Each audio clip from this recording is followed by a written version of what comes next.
Good morning everyone. मेरा नाम है कल्पना शुक्ला और शुरुआत करने जा रहे हैं हम आज के हमारे करंट अफेयर के सेशन की। तो सबसे पहले तो आप वीडियो को लाइक कर दें और शेयर कर दें। आप लोगों से मैं रोज़ कहती हूँ, लेकिन आप लोग ये बात पे बिल्कुल भी अमल नहीं करते हैं और बस इस बात को सुन के आप लोग आगे बढ़ जाते हैं। तो ऐसा नहीं करना होता है कि कोई बात अगर कोई कहता है तो उस पर थोड़ा सा ध्यान भी देना चाहिए। तो फ़िलहाल आप लोग वीडियो को थोड़ा शेयर कर दिया करें ताकि व्यूज़ थोड़े अच्छे आ सकें, क्योंकि मैं भी आप लोगों के लिए मेहनत करती हूँ और सुबह जल्दी उठती हूँ ताकि मैं वीडियो के लिए कंटेंट बना सकूं और अच्छे क्वेश्चंस आप तक पहुंचा सकूं और उनको एक्सप्लेन भी करना होता है। तो जाहिर सी बात है कि किसी नए क्वेश्चन को एक्सप्लेन करना, अच्छे से उस क्वेश्चन को समझना, ये भी बहुत ज़रूरी है कि आप लोगों तक गलत कंटेंट बिल्कुल भी ना पहुँचे। तो प्लीज़ आप लोग इस मेहनत के लिए थोड़ा सा तो शेयर कर सकते हैं।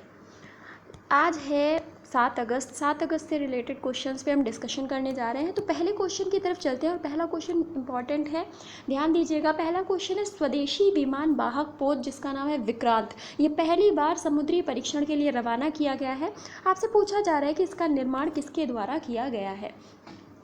तो ये जो INS विक्रांत है, इस नाम का पहले भी एक जहाज़ था, लेकिन ये अभी दूसरा विमान है और ये स्वदेशी है, मतलब पूर्ण रूप से भारत में निर्मित किया गया है मेक इन इंडिया के तहत। तो ये बातें जो हैं ये आप याद रखेंगे कि पूर्णतः इसका निर्माण भारत में किया गया है, मतलब हमने किसी भी देश की मदद से इसका निर्माण नहीं किया है और ना ही किसी देश की टेक्नोलॉजी को फॉलो किया है। तो यहाँ पर यह हमारे देश का खुद का निर्मित एक विमान वाहक पोत है और इसका निर्माण किया गया है कोचीन शिपयार्ड लिमिटेड के द्वारा। तो ये बहुत ही इंपॉर्टेंट क्वेश्चन है, किसके द्वारा निर्माण किया गया है, तो कोचीन शिपयार्ड लिमिटेड के द्वारा इसका निर्माण किया गया है। अब इसकी कुछ खासियत क्या क्या है इस पर हम चर्चा करेंगे कि ये जो विमान वाहक पोत है जिसका नाम है विक्रांत, इसका वज़न है 40,000 टन का और ये विमान वाहक पोत करीब 262 मीटर लंबा और 62 मीटर चौड़ा है। इस जहाज़ पर 30 लड़ाकू विमान और हेलीकॉप्टर तैनात किए जा सकते हैं। आप देख रहे हैं एक साथ तैनात किए जा सकते हैं, जिसमें स्वदेशी उन्नत हल्के हेलीकॉप्टर के अलावा MiG-29 के लड़ाकू जेट,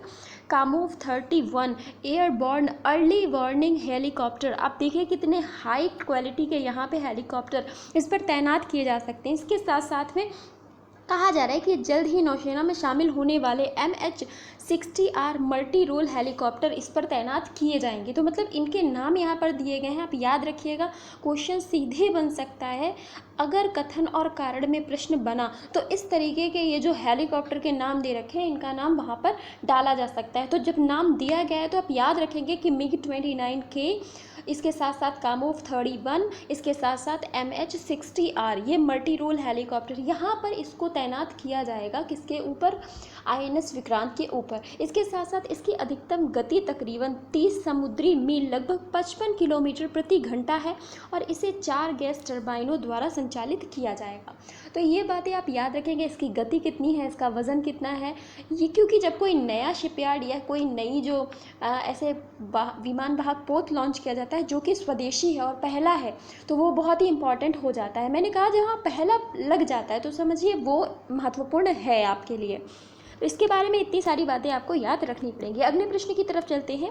अगला प्रश्न है, हाल ही में पानी माह अभियान की शुरुआत किस राज्य में की गई है। तो ये पानी माह की शुरुआत की जा रही है स्वच्छ जल आपूर्ति के लिए, क्योंकि हमारा SDG गोल है कि सभी को स्वच्छ जल की उपलब्धि कराई जाए, पीने योग्य पानी की उपलब्धता कराई जाए, क्योंकि ये भी जीवन की एक, आप कह सकते हैं, गुणवत्ता में ही आता है कि सभी को स्वच्छ जल मिल रहा है या नहीं मिल रहा है।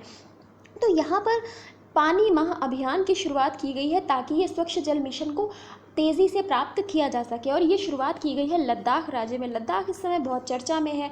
हाल ही में यहाँ पर एक सबसे ऊंची सड़क का उद्घाटन किया गया था उमलिंगला दर्रे में। तो ये लद्दाख राज्य बहुत ही चर्चा में बना हुआ है। अपने ये नवगठित, आप कह सकते हैं, केंद्र शासित प्रदेश है और ये अपने विकासात्मक कार्यों में तेज़ी से कार्यरत है। तो यहाँ पर विकासात्मक कार्यों के रूप में ही पानी माह का अभियान यहाँ पर शुरू किया गया है ताकि स्वच्छ जल मिशन के तहत जो स्वच्छ जल की आपूर्ति का एक मिशन है उसको तेज़ी से प्राप्त किया जा सके। इसमें बताया गया है पानी माह 2 चरणों में ब्लॉक और पंचायत स्तर पर चलेगा। पहला चरण 1 से 14 अगस्त तक चलेगा और दूसरा चरण 16 से 30 अगस्त तक 2021 तक चलेगा। आपको ये भी याद रखना है कि अगर हम SDG गोल्स की बात करें तो भारत ने यहाँ पर 2025 लक्ष्य रखा है कि हम 2025 तक सभी सतत विकास लक्ष्यों की प्राप्ति कर लेंगे। जबकि अगर हम बात करें कि यूएन के द्वारा इसका क्या लक्ष्य रखा गया है, तो यूएन ने कहा है कि सतत विकास लक्ष्यों की प्राप्ति में वैश्विक स्तर पर 2030 का इसने लक्ष्य रखा है कि 2030 तक हम इन लक्ष्यों को प्राप्त करने का प्रयास करेंगे। तो यहाँ पर भारत भी निरंतर कार्यरत है और इसमें भारत के तमिलनाडु हुआ, केरल हुआ, इन राज्यों का प्रदर्शन काफ़ी ज़्यादा अच्छा भी रहा है। आगे अब हम चलते हैं नेक्स्ट क्वेश्चन की तरफ। अगला प्रश्न है, किस राज्य केंद्र शासित प्रदेश में मालदीव शैली के वाटर विला स्थापित किए जाएंगे। अब आप सोच रहे होंगे ये वाटर विला क्या होते हैं। तो पानी के अंदर एक घर जैसा बनाया जाता है जिसे विला बोलते हैं। लकड़ी का निर्मित एक घर होता है जिसमें लोग आएंगे, पर्यटक आते हैं, पर्यटक रहेंगे उसमें, ताकि उन्हें बहुत अच्छा महसूस हो सके और पर्यटन को यहाँ पर बढ़ावा दिया जा सके। तो मालदीव में इस तरह के वाटर विला बहुत सारे बने हुए हैं, तो वहाँ पर काफ़ी ज़्यादा पर्यटन है। आपने देखा कि मालदीव जैसे छोटे देशों का जो जीडीपी है उसका जो बहुत सारा भाग है वो पर्यटन के ही भरोसे चल रहा है, कि वहाँ पर और कोई ऐसी सुविधाएं खास नहीं हैं, लेकिन वहाँ पर पर्यटन इतना ज़्यादा है कि पूरा देश पर्यटन पर टिका हुआ है। तो यहाँ पर लक्षद्वीप में ऐसा करने का प्रयास किया गया है कि लक्षद्वीप में वाटर विला स्थापित किए जाएंगे मालदीव शैली के। दोनों में जो सिमिलैरिटीज़ हैं वो मैं आपको बताती हूँ कि लक्षद्वीप और मालदीव में सिमिलैरिटी क्या है कि दोनों प्रवाल द्वीप हैं। प्रवाल द्वीप आप समझते हैं कि दोनों का निर्माण प्रवालों के द्वारा किया गया है, और मालदीव जो है अटॉल के रूप में है, क्योंकि प्रवालों के भी टाइप्स होते हैं कि किस तरह से फैले हुए हैं। तो मालदीव और मालदीव जो है एक प्रवाल द्वीप है जो कि अटॉल के रूप में, अटॉल प्रवालों द्वारा यहाँ पर ये बनाया गया है। मतलब यहाँ के जो द्वीप हैं ये गोल गोल शेप में है, इस तरह से इनका शेप है।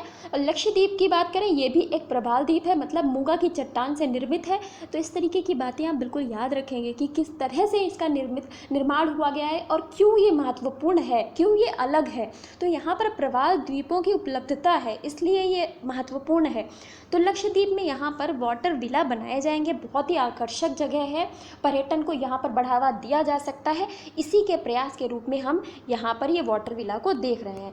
इसकी बात अगर हम आगे करें तो लक्षद्वीप के जो प्रशासक हैं प्रफुल्ल खोड़ा पटेल, नाम याद रखेंगे, इन्होंने कहा है कि 800 करोड़ रुपए की लागत से वाटर विला स्थापित किए जाएंगे और इस परियोजना के तहत लक्षद्वीप के सुहेली, मिनिकॉय और कदमत द्वीपों में विश्व स्तरीय सुविधा स्थापित की जाएगी, ताकि यहाँ पर पर्यटन को बढ़ावा दिया जा सके और मालदीव जो है वो भी अपने विकास को तेज़ी से बढ़ा सके। अब मालदीव की अगर हम बात करें, अभी कुछ दिन पहले चर्चा में था कि यहाँ एक रिपोर्ट प्रस्तुत की गई थी जिसमें ये कहा गया था कि समुद्री जलस्तर बढ़ने के कारण मालदीव के द्वीपों को डूबने का खतरा है। तो ये सिर्फ मालदीव के साथ नहीं है, इंडोनेशिया के द्वीपों को भी डूबने का खतरा है, क्योंकि समुद्री जलस्तर बढ़ रहा है और इसका कारण है ग्लोबल वार्मिंग, और ग्लोबल वार्मिंग से बर्फ़ पिघल रही है जिसकी वजह से समुद्र का जलस्तर बढ़ रहा है। यहाँ तक कि ये भी रिपोर्ट प्रस्तुत की गई है कि ग्रीनलैंड जो है वो ऊपर की तरफ उठ रहा है। बहुत ही सारे वैज्ञानिक कारण हैं। पृथ्वी जो है एक ऐसा ग्रह है जिसमें खोजें लगातार जारी हैं, क्यों ये परतें तैर रही हैं, क्यों प्लेट विवर्तनिकी सिद्धांत रखा गया, तो बहुत सारी बातें निकल के यहाँ सामने आती हैं। तो बहुत रहस्यमयी दुनिया है, इतना आसान नहीं है यहाँ पर जीवन व्यतीत करना। तो कभी कहते हैं कि ये जो द्वीप हैं ये ऊपर की तरफ उठ रहे हैं और कभी कहते हैं कि ये डूब रहे हैं। क्या सच्चाई है और कहाँ तक सत्यता है, इसकी बात की पुष्टि हम जैसे लोग तो फिलहाल नहीं कर सकते, लेकिन वैज्ञानिक इस पर ज़रूर लगे हुए हैं। तो आप याद रखेंगे यहाँ पर। नेक्स्ट क्वेश्चन की तरफ चलते हैं। अगला जो प्रश्न है वो है, उत्तराखंड के मुख्यमंत्री ने भारत का पहला भूकंप एवं चेतावनी मोबाइल ऐप लॉन्च किया है, ये किसके द्वारा विकसित किया गया है। तो यहाँ पर उत्तराखंड के मुख्यमंत्री ने एक ऐसा, आप कह सकते हैं, ऐप लॉन्च किया है जो चेतावनी दे देगा कि भूकंप आने वाला है। तो बहुत ही बड़ी बात है। तो यहाँ पर आईआईटी रुड़की के द्वारा ये विकसित किया गया ऐप है जो वहाँ के लोगों को मदद करेगा, क्योंकि उत्तराखंड की अगर हम बात करें तो यहाँ पर उत्तराखंड जैसे क्षेत्र जो कि हिमालय के जो क्षेत्र में पड़ते हैं उनमें भूकंप का खतरा बहुत ही ज़्यादा बना रहता है। इस पर बताऊंगी कि भूकंप का खतरा हिमालय के क्षेत्र में क्यों है ज़्यादा। तो आईआईटी रुड़की के द्वारा ये मोबाइल ऐप लॉन्च किया गया है। इसके बारे में अगर हम बात करना चाहें तो ये जो आईआईटी रुड़की ने मोबाइल ऐप विकसित किया है इसका नाम रखा है भूकंप चेतावनी ऐप करके इसका कुछ नाम रखा है, ताकि ये लोगों को चेतावनी दे सके, सजग कर सके। अब ये उत्तराखंड में लॉन्च करने का कारण क्या था, क्योंकि उत्तराखंड भूकंप से प्रभावित क्षेत्र है। हिमालय, जहाँ पर हिमालय का निर्माण ही क्यों हुआ है, आपने कभी सोचा? कभी इसके बारे में अगर आपने भूगोल में पढ़ा होगा तो दो चट्टानें जब आपस में टकराई, जो हिमालय का प्रायद्वीपीय भाग है वो अलग था पहले, तो जब वो अलग हुआ और वो ऊपर यूरेशिया की प्लेट से जब टकराया तब हिमालय का निर्माण हुआ। और वो हिमालय कह रहे हैं कि आज भी ऊपर की तरफ उठ रहा है। तो जाहिर सी बात है, इसमें पहले अभी हिमालय की जब माउंट एवरेस्ट की चोटी की हमने दोबारा जब इसकी ऊंचाई नापी गई तो इसमें 0.86 मीटर की बढ़ोतरी हमें देखने को मिली। तो लगातार ये ऊपर की ओर उठ रहा है। तो वहीं पर ये जब चट्टानें आपस में टकराती हैं, दोनों चट्टानें जब आपस में टकराती हैं तब भूकंप ज़्यादा बढ़ता है। तो यहाँ पर दोनों चट्टानें आपस में मिल रही हैं, टकरा रही हैं, लगातार इनमें टकराव है। जो यूरेशियाई प्लेट है उसके नीचे भारतीय प्लेट का मतलब ये नीचे जा रही है, समाहन हो रहा है, आप इस तरीके से कुछ कह सकते हैं कि वो उसके नीचे समाहित हो रही है। इसलिए यहाँ पर क्या हो रहा है कि भूकंपीय क्षेत्र है ये, यहाँ पर तेज़ भूकंप आते हैं। तो नेपाल जैसे क्षेत्रों में काफ़ी तेज़ भूकंप आते हैं और बहुत ही नुकसान हो जाता है। तो इसका कारण यही है कि दो प्लेटें आपस में टकरा रही हैं, भारतीय प्लेट और यूरेशियाई प्लेट, दोनों का टकराव हो रहा है, इस वजह से भूकंप आ रहे हैं। तो इसीलिए यहाँ पर ये मोबाइल ऐप लॉन्च किया गया है, भूकंप एवं चेतावनी मोबाइल ऐप। नेक्स्ट क्वेश्चन की तरफ चलते हैं। अगला क्वेश्चन है कि हाल ही में किस राज्य में विकास की प्रक्रियाओं को निष्पादित करने हेतु नाबार्ड के साथ में समझौता किया गया है? तो यहाँ पर क्या है, ये राज्य अपने यहाँ की जो भी स्कूली सुविधाएं हैं, जो भी अन्य प्रकार की सुविधाएं हैं, उनमें विकास करना चाहता है और विकास के लिए इसने नाबार्ड के साथ में समझौता किया है। ये हो जाता है असम राज्य। असम, जहाँ के मुख्यमंत्री हैं हिमंत कुमार विश्वा शर्मा, हिमंत विश्व शर्मा इनका नाम है, और जगदीश मुखी यहाँ के गवर्नर है।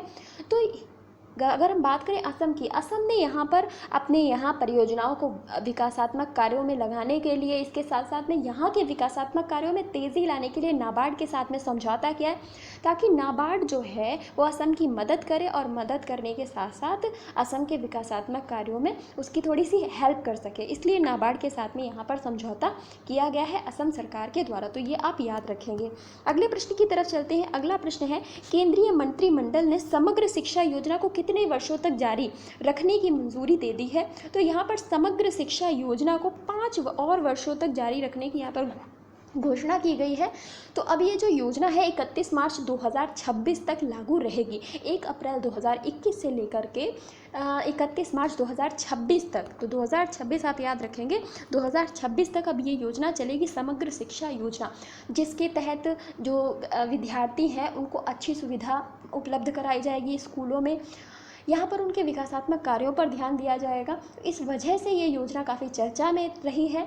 समग्र शिक्षा योजना के शिक्षा के साथ साथ में और भी बहुत सारे विकास हैं जिन पर ध्यान देने की ज़रूरत है। केवल स्कूल में शिक्षा दे देना ज़रूरी नहीं है कि अगर कोई बच्चा भूखा है तो जाहिर सी बात है, वो कहते हैं ना कि भूखे भजन ना होए गोपाला, कि अगर कोई भूखा है तो वो पढ़ नहीं सकता, भजन कैसे करेगा यार, जाहिर सी बात है। तो खाना भी बहुत ज़रूरी है, फिर उसके साथ साथ में और भी बहुत सारी सुविधाएँ हैं जो उन्हें देना ज़रूरी है। तो इसीलिए ये समग्र शिक्षा योजना लाई गई है कि शिक्षा के साथ साथ में उनका समग्र विकास किया जा सके। तो 5 वर्षों के लिए ये योजना को और जारी रखने की बात केंद्रीय मंत्रिमंडल की तरफ से की गई है।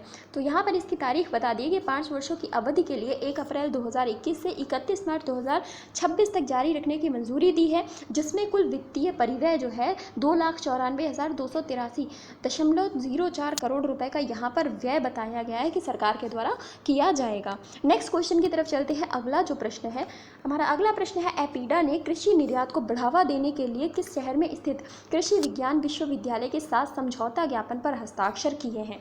तो कृषि विज्ञान विश्वविद्यालय के साथ में यहाँ समझौता ज्ञापन पर हस्ताक्षर किए गए हैं कृषि निर्यात को बढ़ावा देने के लिए, कि हमारे भारत के जो कृषि के उत्पाद हैं उनको ज़्यादा से ज़्यादा बाहरी देशों में निर्यात किया जा सके, ताकि भारत की जीडीपी में बढ़ोतरी हो सके। तो यहाँ पर बेंगलुरु के साथ में ये समझौता ज्ञापन पर हस्ताक्षर किए गए हैं। आप यहाँ पर याद रखेंगे, एपीडा ने बेंगलुरु कृषि विज्ञान विश्वविद्यालय के साथ में हस्ताक्षर किए हैं। नेक्स्ट क्वेश्चन की तरफ चलते हैं। श्री राम जन्मभूमि तीर्थ क्षेत्र ट्रस्ट ने कब से श्रद्धालुओं को राम मंदिर में आराध्य रामलला के दर्शन करने की अनुमति दे दी है? तो यहाँ पर कहा जा रहा है कि कब से यहाँ पर लोग दर्शन कर सकते हैं। तो अगस्त 2023 यहाँ पर सही आंसर हो जाता है, कि यहाँ पर कहा गया है कि अगस्त 2023 से सभी लोग यहाँ पर दर्शन करने के लिए जा सकते हैं भगवान राम के, क्योंकि कोविड के बाद से यहाँ पर बंद कर दिया गया था। तो आप ये बात याद रखेंगे। तो यहाँ पर आप याद रखेंगे, इसमें क्या है कि श्री राम जन्मभूमि क्षेत्र ट्रस्ट ने कब से श्रद्धालुओं को राम मंदिर में, तो यहाँ पर जो राइट आंसर होगा, प्लीज़ एक थोड़ी सी मिस्टेक हो गई, अगस्त 2023 नहीं होगा, दिसंबर 2023 होगा। दिसंबर 2023 से यहाँ पे खोलने की बात की गई है। तो आप याद रखेंगे, प्लीज़ थोड़ा सा करेक्शन कर दीजिएगा। दिसंबर 2023 से ये मंदिर सभी श्रद्धालुओं के लिए खोला जाएगा और कहा गया है 2025 तक यहाँ का पूरा परिसर वगैरह सब कुछ बनके तैयार हो जाएगा। तो यहाँ पर आप दर्शन के लिए दिसंबर 2023 से जा सकते हैं मंदिर बनने के बाद। तो अगले क्वेश्चन की तरफ चलते हैं। प्रधानमंत्री मोदी जी ने हाल ही में अन्न महोत्सव का प्रारंभ किस शहर में किया है? तो अन्न महोत्सव का प्रारंभ किया गया है और ये वाराणसी में किया गया है। वाराणसी आप सभी को पता है कि प्रधानमंत्री मोदी जी का ही क्षेत्र है। तो यहाँ पर अन्न महोत्सव का प्रारंभ किया गया है मोदी जी के द्वारा, वर्चुअली किया गया है। ये भी आप याद रखेंगे कि वर्चुअली किया गया है, यहाँ पर ये गए नहीं हैं। तो यहाँ पर राशन कार्ड जिन लोगों के पास है उनको राशन बांटा जाएगा अन्न महोत्सव के तहत। तो राशन की बात के लिए ये अन्न महोत्सव की शुरुआत की गई है ताकि सभी को खाना उपलब्ध कराया जा सके, और क्योंकि भूखमरी बहुत ही ज़्यादा है, इसका स्तर बहुत ही ज़्यादा है, तो यहाँ पर अन्न महोत्सव की शुरुआत की गई है प्रधानमंत्री मोदी जी के द्वारा ताकि लोगों को राशन बांटा जा सके। तो अच्छी पहल है, अच्छी पहल के रूप में हम इसे देख सकते हैं। अगला जो प्रश्न है ये है 10वां प्रश्न कि भारत की किस वैक्सीन को हंगरी से GMP प्रमाण पत्र मिला है? ये पहली बार ऐसा हुआ है कि भारत के किसी वैक्सीन को कोई प्रमाण पत्र मिला है किसी विदेशी देश के द्वारा। तो यहाँ पर हंगरी से इसको GMP प्रमाण पत्र मिला है और ये वैक्सीन है कोवैक्सीन, हमारी अपनी स्वदेशी निर्मित कोवैक्सीन को मिला है GMP प्रमाण पत्र। तो ये भी आप याद रखेंगे, हंगरी ने दिया है, ये भी आप याद रखेंगे। नेक्स्ट क्वेश्चन है कि हाल ही में गुइडो बेलिडो किस देश के नए प्रधानमंत्री बने हैं? तो गुइडो बेलिडो जो हैं वो नए प्रधानमंत्री बन गए हैं पेरू के। तो पेरू इसका राइट आंसर हो जाता है, पेरू के नए प्रधानमंत्री बने हैं गुइडो बेलिडो। इसके साथ साथ में अगर हम बात करें पेरू की, तो पेरू एक दक्षिण अमेरिकी महाद्वीप में स्थित है। दक्षिण अमेरिकी महाद्वीप आप सभी को पता है, तो ये एक अलग कॉन्टिनेंट है जिसमें स्थित है पेरू देश और जिसकी कैपिटल है लीमा। यहाँ की अगर मुद्रा की बात करें तो मुद्रा है सोल। प्रधानमंत्री गुइडो बेलिडो और पेरू के जो राष्ट्रपति हैं उनका नाम है पेड्रो कास्टिलो। तो ये सारी की सारी बातें बहुत ही इंपॉर्टेंट हैं, ये यहाँ के नए प्रधानमंत्री बने तो इनका नाम आपको याद रखना है। जो नेक्स्ट क्वेश्चन है यह है आज का हमारा अंतिम प्रश्न और इसका प्रश्न है कि काजीगुंड और बनिहाल के बीच 8.5 किलोमीटर टनल को यातायात परीक्षण के लिए खोला गया है। तो ये टनल बनाई गई थी हाल ही में और जाहिर सी बात है इतनी ऊंचाई पर जब कोई टनल बनाई जाती है तो पहले उसे परीक्षण के लिए खोला जाता है कि कहीं कोई दुर्घटना ना हो जाए। तो यहाँ पर इसे परीक्षण के लिए खोला गया है और ये कहाँ पर है? ये जम्मू कश्मीर में स्थित है। तो जम्मू कश्मीर में ये स्थित है काजीगुंड और बनिहाल सुरंग जो कि 8.5 किलोमीटर लंबी एक टनल है। अब इससे क्या होगा, ये टनल बनाने के पीछे उद्देश्य क्या था कि इस टनल से जम्मू और कश्मीर के बीच यात्रा के समय में लगभग 1.5 घंटे मतलब 1.5 घंटे की और उसके साथ साथ में दूरी 16 किलोमीटर की दूरी को कम किया जा सकेगा। तो छोटी छोटी सुरंग बना करके एक शॉर्टकट बना करके जो लंबी दूरी है उसको कम किया गया है यहाँ पर। तो जम्मू कश्मीर को श्रीनगर से यहाँ पर ये यात्रा के लिए जोड़ेगी और 1.5 घंटे का समय बचेगा, उसके साथ साथ 16 किलोमीटर की दूरी भी कम होगी। तो यहाँ पर ये सुरंग इसका परीक्षण अभी शुरू किया गया है, जल्द ही ये सामान्य नागरिकों के लिए भी जारी मतलब शुरू कर दी जाएगी। तो ये था हमारा आज का सेशन, कैसा लगा कमेंट बॉक्स में ज़रूर बताइएगा और प्लीज़ वीडियो को शेयर ज़रूर कर दीजिएगा। Thank you so much.